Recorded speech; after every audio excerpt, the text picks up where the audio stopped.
Welcome back to my channel parlour tips and touch up. और मैं लक्ष्मी चौहान आज आप लोगों को बताने वाली हूँ थोड़ा सा टिप्स के साथ में कि आपको किस तरीके से स्टार्ट करना है पार्लर, या फिर आप स्टार्ट में सीखने किस तरीके से, कहाँ सीखना चाहिए आपको, कौन सी जगह ज़रूरी होती है, कहाँ जाना चाहिए, वो सारी चीज़ें मैं आपको यहाँ बताने वाली हूँ।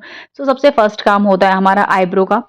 आईब्रो सीखने का होता है, क्योंकि अगर हमारा आईब्रो बनाने का काम बहुत अच्छा है, अगर हम थ्रेडिंग बहुत अच्छे तरीके से करते हैं, तो आपका आधा काम इसी से समिट जाता है कि आप पे एक तो लोगों को ट्रस्ट हो जाता है कि हाँ, अगर आप आईब्रो थ्रेडिंग बहुत अच्छे से कर रहे हो, पेन कम हो रहा है, चोट कम लग रही है और शेप बहुत अच्छा आ रहा है, तो लोग आप पे ट्रस्ट करने लगते हैं कि आपका बाकी काम भी बहुत अच्छा होगा।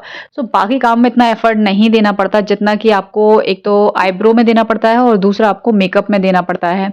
इतना आपको हेयर स्टाइल में भी नहीं देना पड़ता जितना कि आपको मेकअप और आईब्रो में देना पड़ता है। सो ये दोनों चीज़ें अगर आपने सीख ली तो आप समझ लो आपका काम बिल्कुल अच्छे से हो गया। तो जब भी आप स्टार्ट करना चाह रहे हो, सीखना चाह रहे हो, सबसे पहला काम है सीखने का। तो जब भी आप सीखना चाह रहे हो तो पहले आपके पास इतना टाइम होना चाहिए कि आप तरीके से प्रैक्टिस कर सको।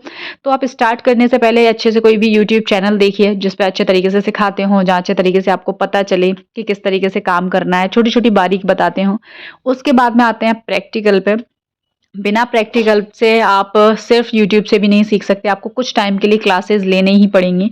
तो आप आसपास के किसी भी पार्लर या फिर किसी भी सैलून में जाके ये चीज़ पता कर सकते हो। अपने बजट के हिसाब से कोई भी सैलून देख सकते हो जहाँ पर आप सीख सको। तो आप जब लाइव देखते हो, लाइव आप बात करते हो, सही से एक्सपीरियंस करते हो, अपने ऊपर प्रैक्टिस करवाते हो, दूसरों के ऊपर प्रैक्टिस करते हो, तब आपको और बेहतर तरीके से समझ में आता है। सो आप अपने बजट के अकॉर्डिंग कोई भी पार्लर, कोई भी बड़ा सैलून या फिर कुछ भी आप देख सकते हो, वहाँ पे आप सीख सकते हो। कुछ चीज़ें ऐसी होती हैं जैसे बहुत से लोगों के बजट में नहीं आता कि आजकल सीखना भी बहुत महँगा हो गया है। 10,000, 15, 20, 25, 30, 50, 1 लाख, 1.5 लाख इतना तक होता है फीस का। तो हर कोई इतना नहीं कर पाता है। तो उसमें भी आप एक काम और कर सकते हो, ये मैं आपको बहुत बहुत ज़रूरी चीज़ बता रही हूँ कि अगर आपके पास इतना बजट नहीं है, तो आप स्टार्टिंग में थोड़ा सीख लीजिए। जैसे कि आप आईब्रो बनाना सीख लीजिए, कटिंग करना सीख लीजिए, फेशियल करना हो गया, ब्लीच, वैक्स, डिटेन वगैरह, पॉलिशिंग वगैरह हो गई, ये नॉर्मल चीज़ें सीख लीजिए। भले आप मेकअप नहीं आता, आप मेकअप भले ही ना सीख पाए, तो आप मेकअप एक बार को अवॉइड कर सकते हो कि आपको इतना नहीं करना। उसके बाद आप किसी भी अच्छे सैलून में जाके सर्विस मतलब जॉब कर सकते हो। जॉब के लिए जा सकते हो कि हमको मतलब जॉब पे रख लें और ये काम आता है। वो आपका थोड़ा-सा आपका डेमो लेंगे कि आप कर पाते हो सही तरीके से कि नहीं कर पाते हो। अगर अच्छा सैलून होता है तो लोग डेमो लेते हैं। तो आपका डेमो लेंगे, तो आपको दिखाना है अपना काम कैसा है। अगर अच्छा है तो आपको सेलेक्ट भी कर लेंगे। बड़े सैलून पे काम करने का एक फ़ायदा ये होता है कि आपको और बहुत सारी चीज़ें भी सीखने को मिल जाती हैं वहाँ पर।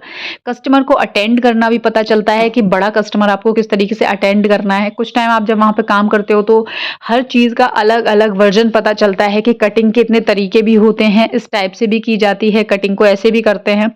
तो बहुत सारी चीज़ें जो है आपको वहाँ पता चलती हैं और आप वहाँ जाके कर सकते हो, देख सकते हो। आपको हेयर से रिलेटेड, हेयर ट्रीटमेंट से रिलेटेड बहुत सारी चीज़ें देखने मिल जाती हैं, अगर आप किसी बड़े सैलून पे जाके काम कर रहे हो तो। छोटे पार्लर्स पर कर रहे हो आप काम, तो वहाँ आपको मेकअप वेकअप तक ही पता चलता है। आजकल स्ट्रेटनिंग वगैरह हो गई है, जो रिबॉन्डिंग परमानेंट हो गया है, वो सारी चीज़ें भी आपको वहाँ पता चलती हैं।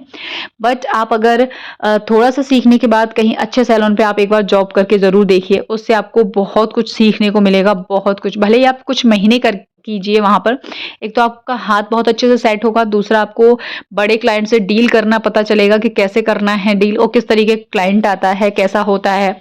वो लोग किस तरीके से गुस्सा भी हो जाते हैं किसी बात पे, उनको हैंडल कैसे करना है। बहुत सारी चीज़ें आपको जो है वहाँ पता चलती हैं। मैं अपने एक्सपीरियंस से बता रही हूँ। मैंने थोड़ा-सा टाइम कहीं पर काम किया है, मैंने ग्वालियर सीखा था। मैंने ग्वालियर में ही थोड़ा-सा काम, थोड़ा टाइम मतलब कुछ मंथ मैंने वहाँ पर काम भी किया, जिससे मुझे इतना कॉन्फिडेंस आया ना कि मुझे पता है कि मैं बहुत अच्छे से काम कर सकती हूँ और अच्छा कर सकती हूँ और अच्छा कर सकती हूँ।